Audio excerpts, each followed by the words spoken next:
Hello, fellow Earthlings. This is Earthling 6455463728 and Arnold Schwarzenegger's illegitimate son is an evolutionary success story, as well as Bill Gates' entire family. And I'll get into that in a moment. Of course, I am Earthling, yada yada yada. I'm an ex-Army reservist. I got a couple scholarship, have a scholarship, have a couple degrees, have traveled a bit, lost a bunch of weight, quit smoking, and I take care of my uncle who has dementia. And that's it for me. So, by now, many people should be well versed that Arnold Schwarzenegger has an illegitimate son. I don't know if we say illegitimate anymore because he is legitimately recognized as Arnold Schwarzenegger's son through his maid. Of course, this was not agreed upon with his wife, which is why they are divorced as far as I know, which probably is a difficult thing for a Catholic lady like she is, Kennedy. But she can probably do what other people I know have done, which is just never get married again, and should be fine. But anyway, obviously from a political point of view, it is a nightmare for Arnold, for it to be revealed that he cheated on his wife with his maid and had a son with her and hid it for many years. With respect to Bill Gates, Bill Gates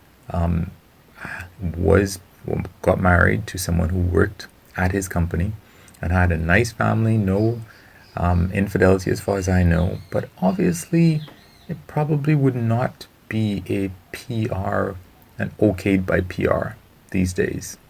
I don't know how that works, how people meet at work anymore, but officially speaking, it's not supposed to be good.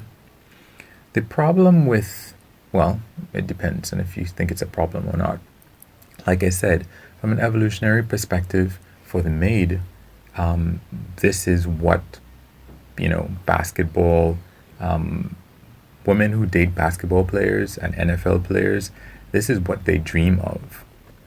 Maybe not all of them, but if you followed either of those sports, you may be aware of the fact that some women try to have children with NFL players, basketball players.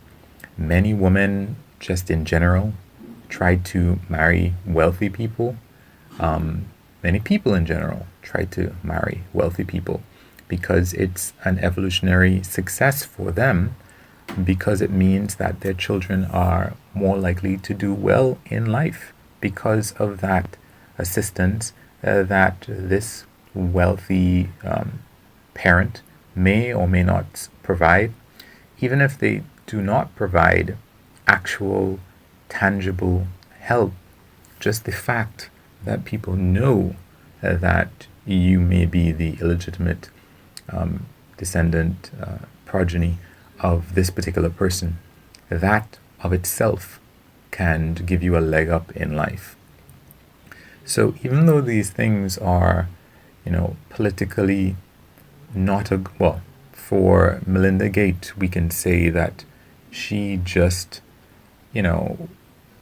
I don't know their business, but clearly she was not a billionaire or probably even a millionaire, unless she was, invested with stock and so on.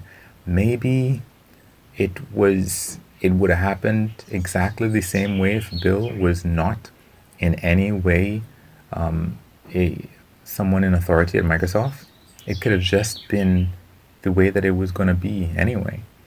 But from an evolutionary perspective, you can't do any better than marrying the many times over richest person in the world.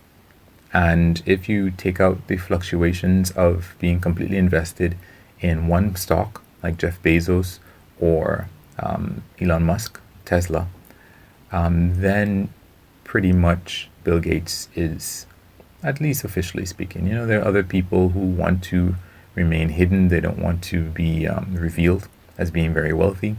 But the one that we know about, the one who's not afraid of being the richest person in the world. So for her perspective, for anybody else who is looking at that scenario, they're just like, wow, you just cannot do any better than that. With respect to Arnold Schwarzenegger's son, Arnold Schwarzenegger is, or was for a period there, the action star. Like many people are, you become the action star for a while and then you fade out. And who's the action star right now? The It guy. I don't know. But yeah, you couldn't do a lot better on a state level than having a son for the governor of the state. I mean, yes, there are a lot of billionaires in California, but you know, if you're not looking for a billionaire, you know, in politics, the governor is going to be the highest person in the state. So, not a bad job. Of course, well, I've never heard of anything where she was forced or she had bad things to say about Arnold. I don't know where she's from, his son's mother. But, you know, like I was saying earlier, if there's a problem with this thing, with this whole, I don't know what the word would be, but the thing is that there's so much benefit, there's so much plus side for everybody that this kind of stuff is never, there's no reason for it to stop. I mean, you take a risk when you are the powerful person who wants to engage in sexual relations with the people who are junior to you, but or are your employees. But what is the point of having money, power, influence if you're not going to use it? That's why many of us aspire to positions of power, so that we can have relatively free reign, not criminally speaking. I mean, you can ask Will Smith. Will Smith was saying that his girlfriend cheated on him before he was a movie star, and that was part of his desire to become the biggest movie star in the world, was that because of success, nobody would ever cheat on him again. And that's why so many people aspire to be the very best, because there's nobody else that, you know, you have to look out for. Oh, this person might take my girl, that person might take my girl. You know, of course, it can happen anyway. Someone could get with a pool boy because he has a nice body. But a lot of people, that's what they aspire to. So I can't see on that end why you would restrain yourself from the quote-unquote pleasures of life, when that's part of the reason why you wanted to be rich, wealthy, and powerful. So there's that. On the flip side, for, you know, on the opposite end, for the people who are less successful, less powerful, less wealthy, there is no downside to, if you do like the person, or if it is your purpose, trying to marry up. And aside from having a purpose, I think unconsciously, people who are wealthy and powerful, politically or business-wise, they have an aura. They look better to us. You know, I can't remember the exact way of saying it, but if you have an ugly person and they have a Ferrari, they probably don't look quite as ugly. So there's just that. And I mean, even from okay, well, I don't look at people's wealth kind of point of view, if somebody dresses, quote unquote, well, you might not even realize that that's the reason, part of the reason why you're attracted to them. If they have a nice haircut, if they have nice shoes, people who, don't spend much time thinking about it might not realize that that's part of the reason why if they have nice teeth, teeth are not cheap, whether it's the alignment of the teeth, whether it's the coloration of their teeth.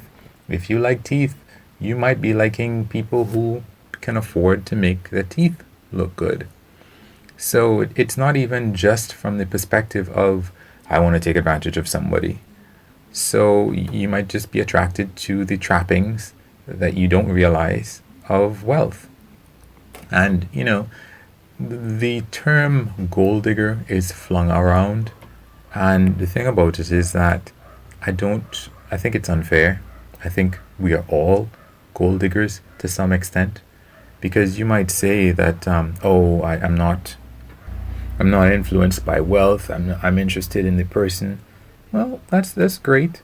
But if there are two people that you're equally attracted to, and one of them has a nice car, they always look presentable, they have great teeth, they have a great haircut, but they both are equally attractive in terms of their innards, their soul, their spirit.